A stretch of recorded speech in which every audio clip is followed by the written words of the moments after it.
Hey, what up, Big Rat 310 back at it. Something I forgot to say in my last video with my first Q&A.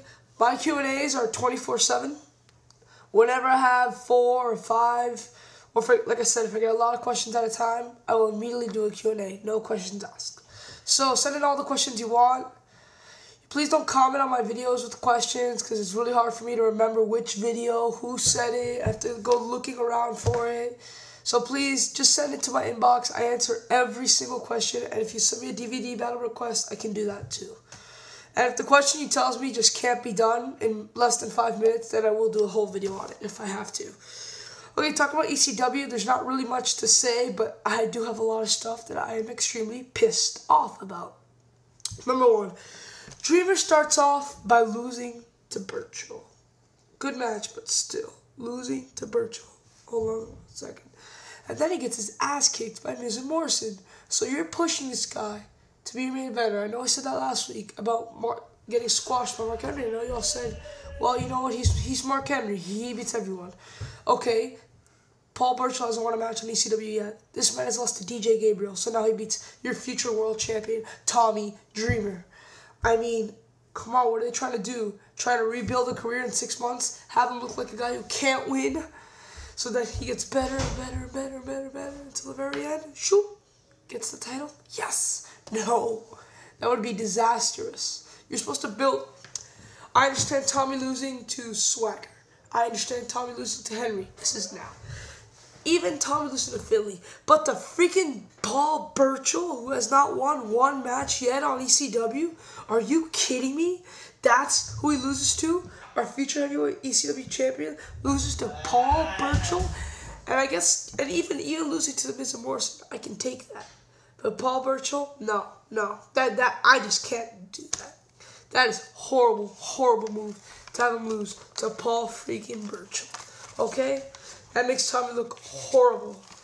Also, the Boogie beats Jamie Noble. Boogeyman, I think Jamie Noble's found ECW, which I like. I've always liked Jamie Noble. I've always thought he was never given enough credit. You know, Ray is just as short as Jamie, and Ray got to be a world champion. I think Jamie could have gotten that same push because he's very talented. Especially since he got drafted to Raw, I thought he would get that push.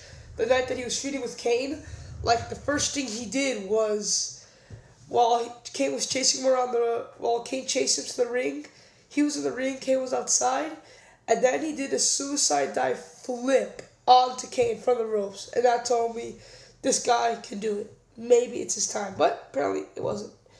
But I really hope he gets a push in ECW. Obviously, a heavyweight push is better than cruiserweight purgatory, as Jericho said in his book. When in WCW, he was stuck in cruiserweight purgatory, and he never got pushed up or down, and that's what caused him to be miserable there.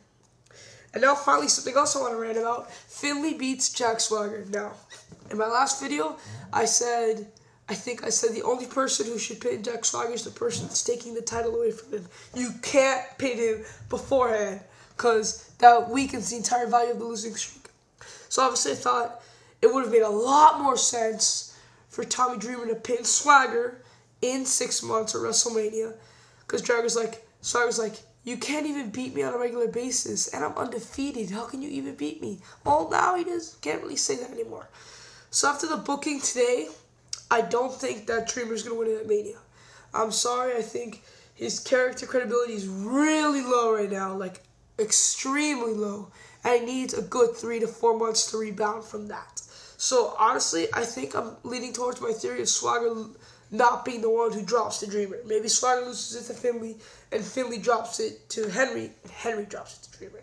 Because I honestly don't see Jack Swagger losing to Dreamer, because Swagger just got pinned, ruining the entire chance of Tommy Dreamer overcoming him, and Tommy lost to Paul freaking Burchill.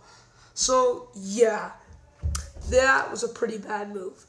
The announcers were clearly hinting that it's going to be Finley versus Swagger at No Way Out. After the match, he said, oh, Finley's clearly got to be the #1 contender for the world title. Yeah, and I think he should have his match soon. Todd Grisham is what Matt Stryker said. They're obviously hinting a Finley-Swagger match at No Way Out. It probably is already on WWE.com. I don't know if it is.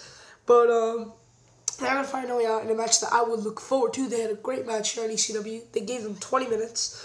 Of course, with commercials, we only got to see like 14, but it was still a good match. Both these guys are, right now since Matt Hardy's gone, these are both the two best wrestlers on ECW. And I think that's why now Finley's the #1 babyface. Now that Hardy's gone, Finley is the #1 babyface. I'm sorry, Tommy Dreamer is not after he lost to Paul freaking Burchill. So yes, Finley is the #1 face. And Swagger, I think now is the #1 heel over Mark Henry. So I think it's appropriate to have these two fight off against each other.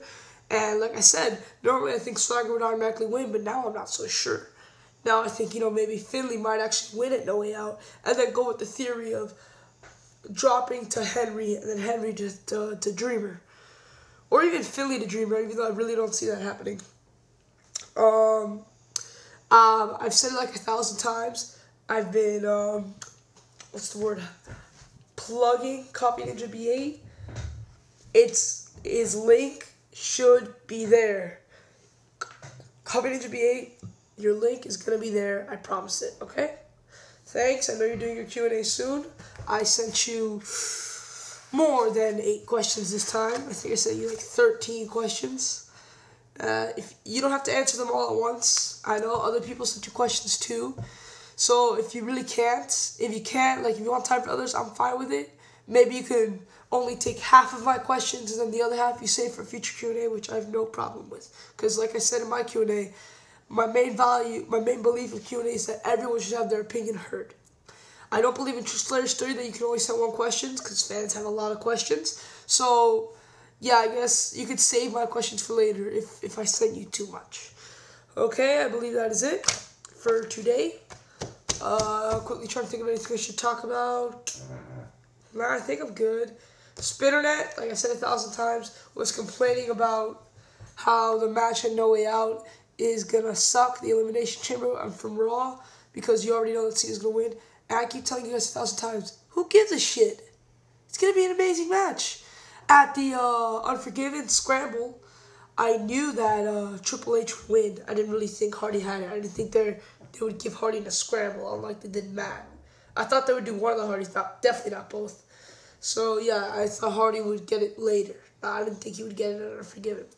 And that was my favorite match of the card. So this match has talent. It has a lot of talent. So why are people complaining about it if it's going to be an entertaining match?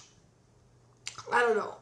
When a champion wins the title, and then he immediately defends, he wins the title, and then he immediately defends the title the next month, 80% of the time he's going to retain. But you guys don't complain about that. Why? Because you guys know it's going to be a good match. Which is the same with this match. Yes, I understand it's the world title match. It's Elimination Chamber. Maybe you should have a little more writing on it. I personally thought that the Raw Elimination Chamber should have stayed as the #1 contendership because they didn't have enough for a world title match. But they're putting the world title match, and I guess I don't mind with it. #1 contendership, because maybe a triple threat at Mania wouldn't have been that bad. I really think it needed. I've seen Orton Cena too many times. I would love to see like Orton Cena Jericho or Orton Cena Punk, maybe even. That's a little stretch though.